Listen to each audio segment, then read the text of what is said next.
जम्मू कश्मीर की सियासत में एक बार फिर ऐसा लग रहा है कि वहां तलवार खींचने वाली है। तलवार मतलब सियासी तलवार। जी हां, क्योंकि जो माहौल है या जो अभी जानकारी आ रही है उसके मुताबिक सियासी तलवार खींचनी बिल्कुल तय है। दरअसल आपको याद होगा जब रिओर्गनाइजेशन एक्ट था यूटी का, तो उसमें कुछ ऐसे पॉइंट्स थे जिसके बाद कुछ इसमें एडिशन भी था, जिसमें यह बात सामने आई थी कि ये इख्तियार होगा एलजी को कि वो 5 मेंबर्स को असेंबली के नॉमिनेट कर सकते हैं। इसके बारे में रविंदर सिंह जो है वो उन्होंने इस बारे में एक अर्जी दायर की थी और कोर्ट में, जिसके बाद वजारत दाखिला की तरफ से इस अर्जी का जवाब दिया गया। जवाब में साफ तौर से ये कहा गया है कि एलजी को ये इख्तियार है कि वो 5 सदस्य को नॉमिनेट कर सकते हैं। यहां तक तो बात कुछ हद तक ठीक है, मतलब अगर हम सियासी नुक्ते नज़र से देखें या कांग्रेस या फिर नेशनल कॉन्फ्रेंस के नुक्ते नज़र से देखें। लेकिन उसके बाद जो बात है उसमें यह है कि इस प्रोसेस में ये कोई ज़रूरी नहीं है कि वो जो वहां पर चुनी हुई सरकार एक है उससे इस बारे में कोई राय मशवरा करे। अब इस मुद्दे पर एक बार फिर जो बयानात सामने आ रहे हैं वो बयानात बिल्कुल उसी तरह से हैं जैसे एक के बाद एक जो है वो अपने जो बयानों के तीर होते हैं या यूं कह लें कि तलवार के हमले होते हैं, तो सियासी हमले एक दूसरे पर हो रहे हैं। बीजेपी का बयान कुछ आ रहा है, एनसी पीडीपी का बयान कुछ आ रहा है, और सबसे बड़ी बात यह है कि इस मुद्दे पर, इस खास मुद्दे पर ऐसा लग रहा है कि कांग्रेस, नेशनल कॉन्फ्रेंस और पीडीपी भी एक साथ नजर आ रही है। तो यह मुद्दा कितना ज्यादा असर छोड़ेगा जम्मू कश्मीर के सियासत में, जम्मू कश्मीर के सियासत में इस मुद्दे से किस तरह का एक उबाल आ सकता है, या फिर ये कि सब कुछ नॉर्मल हो जाएगा, शांत रहेगा, कुछ उथल पुथल नहीं होगी, इस बारे में हम चर्चा करेंगे। आप बने रहे हमारे साथ। आप देख रहे हैं न्यूज़ 18 जेकेएलएच पर, जेकेएलएच प्राइम टाइम।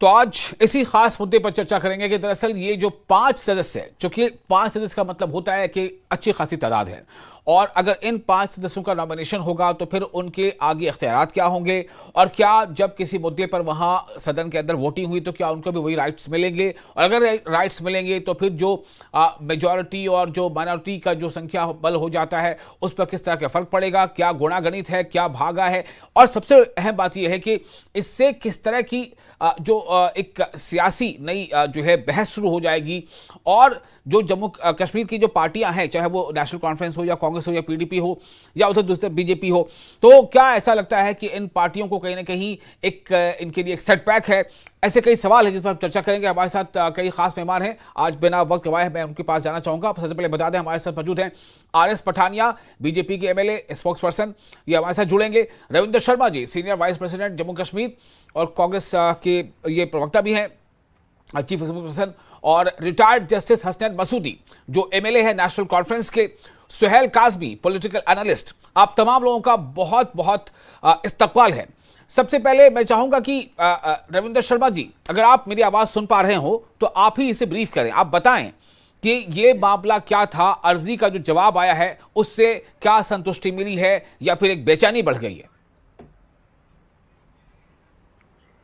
देखिए, बात यह है कि जो जवाब आया ये तो स्टेटेड लाइन पे है, वो तो एक्सपेक्टेड है, क्योंकि गवर्नमेंट ऑफ इंडिया ने जो कानून बनाया उसे अपने कानून को डिफेंड करेंगे और पिटीशन को अपोज करेंगे। लेकिन काफ़ी अरसे के बाद ये जवाब आया है, क्योंकि 21 अक्टूबर को जम्मू कश्मीर हाई कोर्ट में यह पिटीशन फाइल हुई थी, तो काफ़ी अपॉर्चुनिटीज लेने के बाद उन्होंने जवाब फाइल किया। अब इसके बरक्स हम अपना रिजाइंडर देंगे और फिर कोर्ट से अपील करेंगे कि एक डेट जो है फाइनल हीयरिंग की फिक्स हो और उस पर बहस हो, क्योंकि ऑनरेबल हाई कोर्ट ने एक क्वेश्चन फ्रेम किया है जो हमने मुद्दा उठाया था जी। हम सुप्रीम कोर्ट पहुंचे थे क्योंकि 8 अक्टूबर को काउंटिंग होनी थी।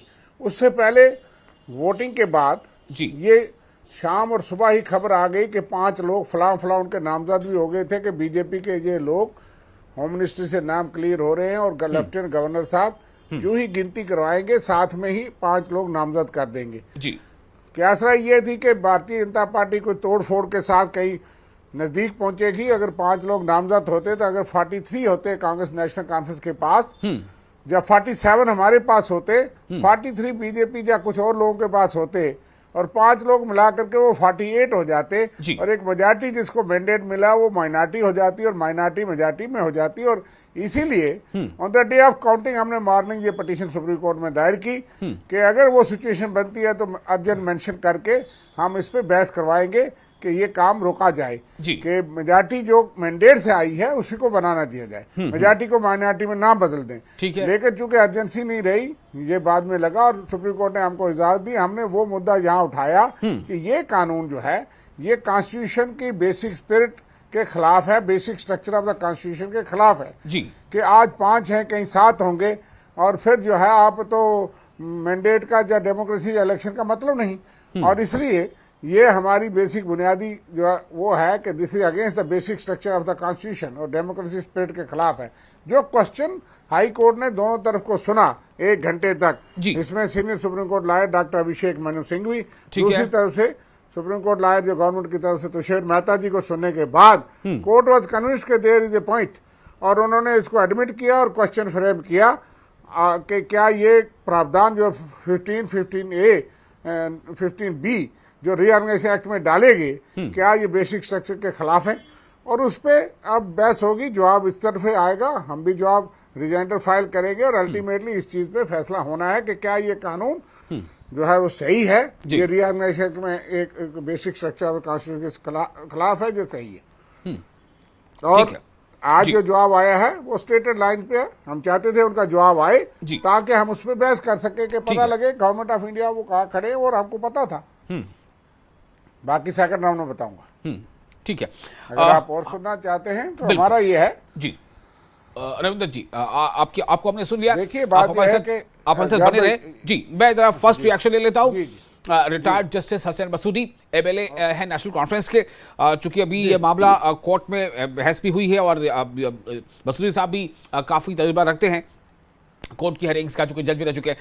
मसूदी साहब, आप बहस थे एमएलए, मैं आपसे जानना चाहता हूं कि क्या है ये जो बहस हुई और इस पर जो अब तू में चल रहा है और इस पर ये लग रहा है, ये मतलब एक तरह से बात ये कही जा रही है जो आपके ओपोनेंट हैं उनकी तरफ से कि भाई ये तो पहले से तय था, ये तो ऐसा नहीं है कि अब जैसे आप मुद्दा उठाते हैं कि भाई हमें इख्तियारात कम है, तो ये तो पहले से तय था रीऑर्गेनाइजेशन एक्ट ऑफ स्टेट के तहत, तो अब इख्तियारात आपके पास कुछ कम होंगे, आप फुल फ्लेज सीएम के तौर पर होंगे नहीं, तो इस तरह से ये मामला ही पहले से तय था। तो अब इसको लेकर के क्यों सवाल जवाब, क्या इसमें कोई होप नजर आता है, कोई स्कोप नजर आता है नेशनल कॉन्फ्रेंस को या कांग्रेस को अपनी सियासत को लेकर के जम्मू कश्मीर में? जी, पहले ये बात जैसे शर्मा साहब ने कहा और आपने भी अपने इब्तिदाई कलमात में कही बात की, अभी मामला ज़ेर समात है। देखिए, एक ये व्यू पॉइंट है कि ऐसा सारा एक ऐसा कुछ करना जमहूरियत के खिलाफ है, जमहूरियत के मुनाफी है, क्योंकि इससे क्या होगा कि अवाम का जो मैंडेट है वो मुतासिर होगा। ठीक है। और अभी आज की तारीख में जनाब होम मिनिस्ट्री से ये जवाब आया कि नहीं, ये सारा इख्तियार लेफ्टिनेंट गवर्नर साहब का है। तो पहली बात ये है कि ये अभी मामला ज़ेर समात है। ठीक है। तो इस पर जो हर एक पक्ष अपना अपना जो हर एक जो उसमें हमारी जो हाईकोर्ट के सामने है अपना पक्ष रखेगा, अपना जो भी उनका मौक़िफ़ होगा वो रहेगा, तो उसके बाद बात होगी। अब जहाँ तक इस इख्तियार की बात है, हाँ, देखिए, पहली बात ये है कि मूल मंत्र क्या है आईन का, वो जो हमारा फेडरलिज्म है उसमें ये है कि सरदारी अवाम का हक है। ठीक है। आजकल जो आप देख रहे हैं, आजकल बहस जो हो रही है इलेक्शन कमीशन हवाले के, वो यही है कि एक वोट से सरकार होती है और एक वोट एक शख्स का, एक फर्द का एक वोट है और उसी से सरकार वजूद में आती है, मेंबरान चुने जाते हैं। लेकिन जब आप ये नॉमिनेशन की बात करते हैं तो उसका मतलब है ये आप जो एक जमहूरियत का तरीक़ाकार है उस तरीक़ा के मुनाफी आप नामजद करते हैं मेंबरान। दूसरी बात आपने खुद कही कि इस असेंबली में इतनी बड़ी तादाद में, कसीर तादाद में, 5 को अच्छी खासी तादाद होती है, तो 5 की तादाद में आप अगर नॉमिनेशन से करें, जमहूरी तरीके से ना करें, तो उससे मुतासिर होगा मैंडेट, जो अवाम का मैंडेट है वो मुतासिर होने का एहतिमाल है, अंदेशा है। जी। अब रही बात ये कि इख्तियार अगर हो बिल फर्ज बहाल अगर हम जाने ये माने पल भर के लिए कि नहीं, क्योंकि कुछ सेगमेंट सोसाइटी में होते हैं जो अनरिप्रेजेंटेड होते हैं, उनको रिप्रेजेंटेशन मिलनी चाहिए। लेकिन फिर सवाल ये होता है कि ये इख्तियार किसके पास होना चाहिए? जी। देखिए, ये इख्तियार होना चाहिए एक इलेक्टेड गवर्नमेंट के पास। आज जो होम मिनिस्ट्री ने यह पक्ष रखा है कि नहीं जी, ये एलजी साहब का। देखिए, एलजी साहब एक एडमिनिस्ट्रेटर हैं, जो मरकज की तरफ से एक एडमिनिस्ट्रेशन की उनकी जिम्मेदारी है।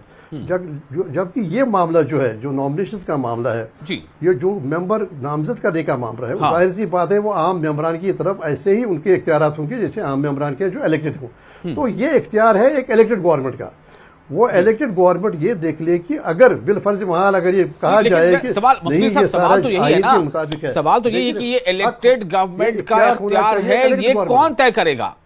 जब रीऑर्गेनाइजेशन एक्ट जो है और इसको लेकर जो तब्दीलियां हुई, जब ये जम्मू कश्मीर रियासत से यूटी बना दिया गया, तो ये उसी वक्त तय हुआ था ना। तो पार्लियामेंट में जो चीजें होकर के उसी तय हुआ। ये फिर बाद में कोई एक पार्टी चाहे कि हम तय कर दे या हमारी बात मानी जाए, कैसे तय होगा?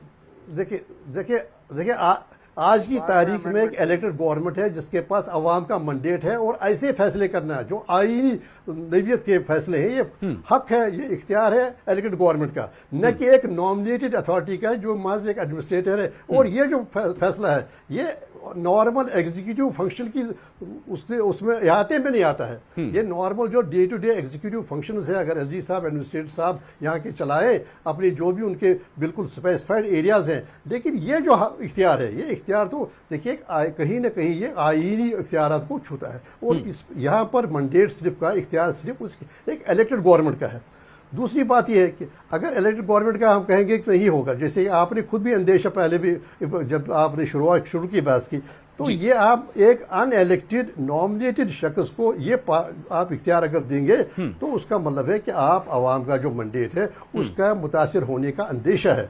और ये जमहूरियत की रूह से जो मूल मंत्र है, जमहूरियत का मूल मंत्र है हमारे आईन का, तो उसके बिल्कुल खिलाफ है। आप ऐसा पावर दें, उससे क्या होगा कि देखिए बात यह है कि अवाम ने इख्तियार दिया एक पार्टी को, उसको हुकूमत करने का, हुकूमत बनाने का। अब इस तरह आप बैकडोर से, पिछले दरवाजे से आप उसका उस मंडेट को मजरू करेंगे। लिहाजा जो आप अगर हॉलिस्टिक एक व्यू ले दें आइन का, जो आइन देखिए हम कहते हैं वी द पीपल, हमने अपने आप को एक आइन दिया है और हमें उस आइन के मुताबिक चलाना है मुल्क को। उस आइन पे उसकी रूह जो है वो जमहूरियत है। और ये तो गैर जमहूरियत किस्सा है। अगर आप ये कहेंगे तो फिर आप जमहूरी हुकूमत के लिए मसाइल पैदा करेंगे और मंडेट को मुतासिर करेंगे, और मंडेट जो आवाम का है उसमें नफी होने का खतरा है। तो अगर आप पहले तो ये बात है कि नॉमिनेशन का मामला होना नहीं चाहिए। दूसरी बात है अगर आपको बिल फर्ज महाल ये लगे कि कोई सेगमेंट अनरिप्रेजेंटेड है तो उसको रिप्रेजेंटेशन मिलनी चाहिए, तो ठीक है। लेकिन वो रिप्रेजेंटेशन देने का उसूली तौर पर उसके खिलाफ कोई नहीं हो सकता अगर सेगमेंट अनरिप्रेजेंटेड है उसको रिप्रेजेंटेशन देने का। लेकिन मुझे कहिएगा वो किसके पास इख्तियार है कि वो अनरिप्रेजेंटेड जो सेगमेंट है उसकी नुमाइंदगी कौन करेगा? अगर वो ये उसी हुकूमत का इख्तियार है जिस हुकूमत को लोगों ने चुन के लाया है। जी। ये जो इस जो कम्युनिटीज के नुमाइंदे चुन के इसलिए नहीं आए क्योंकि उनके लिए ये देखिए जैसे कि उनका अनरिप्रेजेंटेटिव तरीका कार है तो उनकी ड्यू रिप्रेजेंटेशन नहीं है, तो इसी वजह से ये प्रावधान किया गया, ये प्रावधान किया गया नहीं इन सेगमेंट्स को नॉमिनेशन मिलनी चाहिए। लेकिन असल बात ये ऐसे नॉमिनेशन नहीं होनी चाहिए जिससे अवाम का मंडेट मजरू हो, जिससे अवाम के मंडेट की नफी हो, जिससे एक इख्तियार बने, एक स्कोप बने कि कोई एक अनएलेक्टेड नॉमिनेटेड अथॉरिटी वो मंडेट को जमहूरियत के तकाजों को मजरू करे। ऐसा नहीं होना चाहिए। तो लेकिन बात यह है कि मामला अदालत के सामने, अदालत देखेगी, हर पहलुओं पर गौर करेगी। पहली फंडामेंटल चीज है कि नॉमिनेशन बिल्कुल मुनाफी है जमहूरियत के तकाजों के। अब अगर कहीं पर मजबूरन करना पड़े, लेकिन ये इख्तियार होना उसी इलेक्टेड गवर्नमेंट का इख्तियार है कि किसको वो समझे कि हाँ ये नुमाइंदगी कर सकती है उस सेगमेंट की जो अनरिप्रेजेंटेड सेगमेंट है। ठीक है, मैं फिर इस पे कुछ और सवाल लेकर आऊंगा, लेकिन फर्स्ट राउंड में जरा पहले रिएक्शन ले लेते हैं। हमारे साथ मौजूद है जी सुहेल काज़मी मौजूद है, पॉलिटिकल एनालिस्ट। सुहेल काज़मी साहब, पॉलिटिकल एनालिस्ट के तौर मैं आपसे जानना चाहता हूं कि ये मामला कितना असरअंदाज होगा जम्मू कश्मीर की मौजूदा सियासत पर। और 5, ये तादाद अच्छी खासी है, 5 मेंबर्स का नॉमिनेशन, और उस नॉमिनेशन में जो चुनी हुई सरकार वहाँ पर अभी है असेंबली की जो सरकार है, चुनी हुई सरकार है, हालांकि जम्मू कश्मीर अभी असेंबली नहीं है, वो एक यूटी है, तो उससे राय मशवरा लेने तक की ज़रूरत नहीं है, जो वज़ारत दाखिला का जवाब है।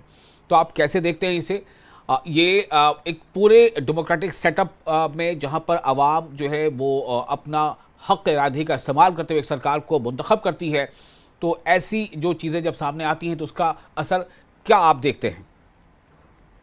देखिए सर, एमएचए का जो एफिडेविट मैंने पढ़ा है उसमें तो क्लियर कट है कि without the aid and advice of the present government, governor is lieutenant governor is authority to appoint 5 nominated MLAs. दूसरी है, जब ये यूनियन टेरिटरी में आ गए और हमने रीऑर्गेनाइजेशन एक्ट पढ़ा, उसमें ये साफ तौर पे लिखा है कि he has an authority on the Pondicherry pattern. अब ये अरविंदर शर्मा साहब हमारे बड़े भाई हैं और इन्होंने कोर्ट के दरवाजे खटखटाए हैं और उम्मीद है 14 को क्या वहां से क्या फैसला आएगा, तब तक हम वेट करेंगे। लेकिन जो क्लियर इंस्ट्रक्शंस हैं और पौंडीचेरी का जो मॉडल के हिसाब से है, नॉमिनेशन जो है वो एलजी कर सकते हैं, ये उमर अब्दुल्ला साहब को भी पता है। अब ये था, कुछ अटकलें लगाई जाती थी कि शायद भारतीय जनता पार्टी और नेशनल कॉन्फ्रेंस की कोई अच्छी ट्यूनिंग है और बहुत सी बातें आपस में चल रही थी, अभी भी चलती हैं, कि शायद इनकी आपस में कोई, जिस तरह से पहले अलाई भी रहे हैं, उमर साहब तो एनडीए में मिनिस्टर रहे हैं, तो कुछ इनकी कोई सर्वसहमति से कुछ चीजें होंगी, इसीलिए 9 महीने शायद वेस्ट हो गए। लेकिन मुझे लगता है फाइनल जो नॉमिनेशन का पैटर्न, ये कोई पहला पैटर्न नहीं, अब तो हम इस यूनियन टेरिटरी के मॉडल में हैं, तो ये एलजी के उसमें है। इससे पहले नॉमिनेशंस जो हैं वो कोई सियासी लोगों को ही इंट्रोड्यूस नहीं किया जाता था असेंबलीज में या काउंसिल में। तो फारूक साहब की सरकार थी, जितनी भी सरकारें नहीं, तो नॉमिनेशंस होती थी और एमएलसीज तो नॉमिनेटेड ही होते थे मैक्सिमम। और अब तो काउंसिल नहीं रही है, यूनियन टेरिटरी का पैटर्न है। अब ऑनरेबल कोर्ट क्या फैसला देती है उस पर मैं टिप्पणी नहीं करूंगा, लेकिन ये है कि ये वहां स्टैंड करता है कि LG has full authority to nominate 5 MLAs from his own side without the aid and advice of the cabinet. तो ये तो लिखा हुआ है वाजे तौर पे है। अब लेट हो गया, 9 महीने वेस्ट हो गए। मुझे नहीं लगता उससे किसी सरकार में वो 5 के 5 जो नॉमिनेशन होंगी क्रेडिबल होंगी, और जितने सेगमेंट्स आपने खुद ही बोले रिफ्यूजीज होंगे, लेडीज में से लेना है, तो वो क्रेडिबल लोगों को ही लिया जाएगा, क्योंकि जम्मू कश्मीर का जो ओवरऑल ढांचा है और जो सेंसिटिविटी है वो को मद्देनजर रखते हुए मुझे लगता है ये नॉमिनेशंस होंगी। और I think I personally welcome the step, अच्छी बात है। अब देखिए डिलिमिटेशन है, तो कोई ये बोलेगा कि हम 90 तक पहुंच के, कल डिलिमिटाइज और होती हैं कॉन्स्टिट्यूंसीज और 90 से 100 पे हम पहुंच जाते हैं। बड़ा इम्बैलेंस रहा यहाँ डिलिमिटेशंस का भी, कहीं पॉपुलेशन के आधार पे, कभी एरिया के हिसाब से। तो अगर वो कोई फाइनल 2026 की जो डिलिमिटेशन है पूरे हिंदुस्तान में और जम्मू कश्मीर में भी संभावित तौर पे होगी, तो मैं बहुत से इलाके देखता हूँ अभी भी डिलिमिटाइज होने की जरूरत है जम्मू कश्मीर में। तो मुझे लगता है कि हाँ, हर खित्ते को, हर इंसान को आगे बढ़ने का हक है, पीस, प्रोग्रेस और डेवलपमेंट देखने का हक है। इंसान को आगे बढ़ने का हक एक अलग सवाल है। यहां जो सवाल, जो फिक्र, जो चिंता जाहिर की जा रही है कि जो सरकार मेजॉरिटी में है, क्या कभी ऐसी सिचुएशन आ सकती है कि जिस सरकार को आवाम ने चुन करके भेजा और वो सरकार मेजॉरिटी में आ गई, तो क्या ऐसे किसी रास्ते से, जो अभी नेशनल कॉन्फ्रेंस के एमएलए कह रहे थे कि बैकडोर एंट्री से आप कभी ऐसी सिचुएशन भी बनाने की बन सकती है कि जो मेजॉरिटी की सरकार है वो माइनॉरिटी में आ जाए? कैसे हो सकता है, मुझे बता दीजिए। आप नंबरों का आंकड़ा लगाइए, जस्टिस साहब बैठे हैं, वो किसी भी आंकड़ों के हिसाब से 5 को ऐड कर लें, आप भारतीय जनता पार्टी से भी ऐड कर लें, तब भी मेजॉरिटी की नंबर भारतीय जनता पार्टी के पास नहीं आता है। हाँ, मैं 10 होते, 15 होते तो मैं बात करता। 5 नॉमिनेशंस हैं, उससे मुझे नहीं लगता कि माइनॉरिटी मेजॉरिटी में रिप्लेस हो जाएगी। लेकिन ये भी तो काजमी साहब, आप देखिए कि शायद एक लंबे अरसे बाद ऐसा हुआ है कि एनसी को इस बार इतना बम्पर मैंडेट मिला है, लेकिन आमतौर से तो ऐसा होता नहीं है। मैंडेट में कोई सरकार इससे कम ही आती है। नहीं, एवरेज आप देखेंगे तो ऑन एन एवरेज। देखिए, फारूक साहब की 1996 की जो सरकार थी वो तो थंपिंग 2/3 मेजॉरिटी की सरकार थी, आपको याद होगा। तो ये ऐसा नहीं है, क्या पता अगली इलेक्शन हो इनके पास 60 से ऊपर एमएलए हो, ये तो पीपल्स विल प्रिवेल करती है इलेक्शंस में। तो लेकिन 5 नॉमिनेशन से मुझे नहीं लगता नेशनल कॉन्फ्रेंस माइनॉरिटी में आ जाएगी। ठीक है, तो मैं एक छोटा सा रिएक्शन मसूदी साहब आपका लेना चाहूंगा। अभी हमारे साथ जुड़ चुके हैं आरएस पठानिया भी। मैं उनके पास जाने से पहले मसूदी साहब, आपका छोटा रिएक्शन, जो कुछ सोहेल काज़मी साहब ने कहा है, क्या आप इससे मुतमईन हैं? देखिए, जैसे आप बार बार इशारा दे रहे हैं कि 5 मेंबरान एक अच्छी खासी तादाद है। तो आपने खुद इसकी तरफ इशारा दिया। नहीं, बात हम तो ये इशारा कि ऐसे ही ये दे रहे हैं हक कि आप अगर- आवाज उठा रहे हैं, ये एनसी कहें आवाज कि- उठा रही है, कांग्रेस आवाज उठा रही है, तो हमारा तो काम ही है सबको जोड़ करके सामने लाना और डिबेट करा के लोगों तक पहुंचा देना। बात ये देखिए जनाब, पहली बात यह है कि एक जमहूरियत का जो फंडामेंटल वैल्यू है, जो बेस लाइन है, वो है कि हुकूमत करने का सरदारी अवाम का हक है। जी, जब आप अवाम अपने वोट का इस्तेमाल करते हैं तो एक जमात के हक में देते हैं और जमात को ये इख्तियार देते हैं कि वो सरकार बनाए।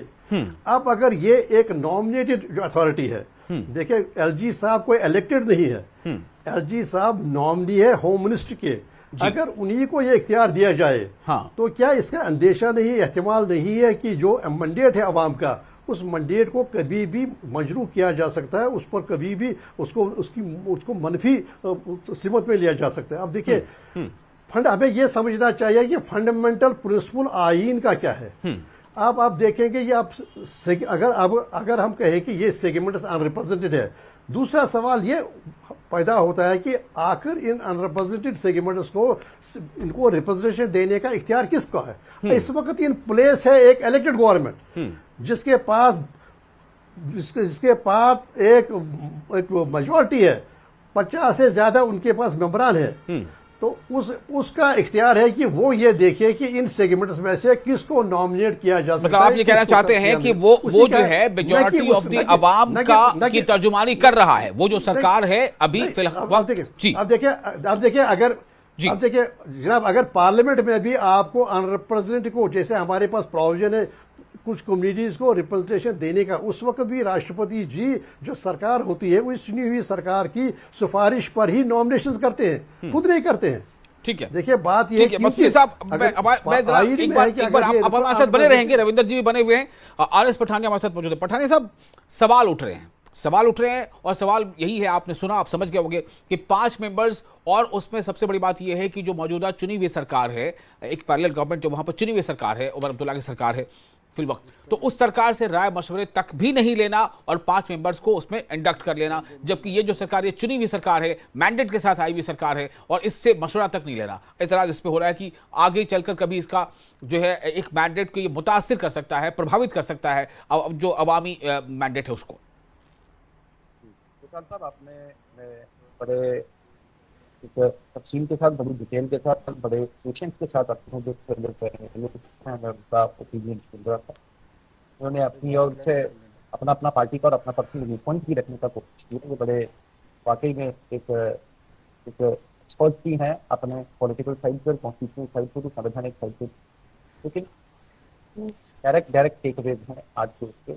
जी, फर्स्ट ऑफ ऑल, सरकार को ज्यादा कच्ची या ज्यादा भी सरकार को सस्पिशियस या तो कॉम्प्लेक्स में नहीं जाना चाहिए। सरकार को इन 5 वैल्यू से, सरकार के मैंडेट से कोई फर्क पड़ने वाला है। लेकिन जम्मू कश्मीर जो विधानसभा की कॉन्स्टिट्यूशन है, जम्मू कश्मीर रीऑर्गेनाइजेशन एक्ट जो है, ये सबके ध्यान में है कि वो एक्ट है जो कि सुप्रीम कोर्ट में अंदर चैलेंज था, इसकी इंसेप्शन सुप्रीम कोर्ट में अंदर चैलेंज थी, और अल्टीमेटली सुप्रीम कोर्ट के फुल बेंच ने जो फैसला दिया तो साफ और स्पष्ट है।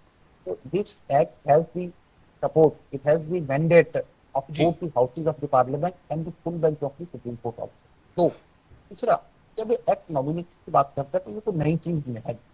अब हमारा जो भारत का जो डेमोक्रेसी का जो मॉडल है, which is Westminster model of democracy, तो वेस्टमिनिस्टर मॉडल ऑफ डेमोक्रेसी सबसे पहले इंग्लैंड में चैलेंज हुआ, सबसे पहले जिसका जन्म वहां हुआ, तो इंग्लैंड में भी हाउस ऑफ लॉर्ड्स का एक कॉन्सेप्ट तो है, पूरे देश में नॉमिनेशन का कॉन्सेप्ट है, पूरी दुनिया में नॉमिनेशन का कॉन्सेप्ट है। अगर जम्मू कश्मीर में हो गया, देखें जम्मू कश्मीर में अगर वही और नॉमिनेशन का पर्पस क्या है, उसका ऑब्जेक्ट क्या है, जम्मू कश्मीर एक कॉन्फ्लिक्ट वाला एक जोन रहा है।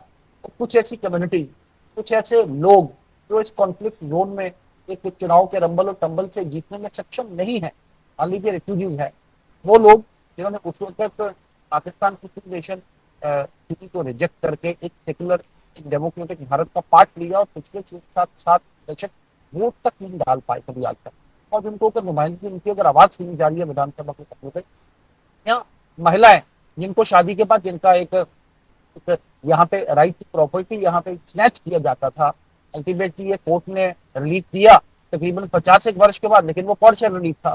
तो same is the case with Kashmiri Pandit.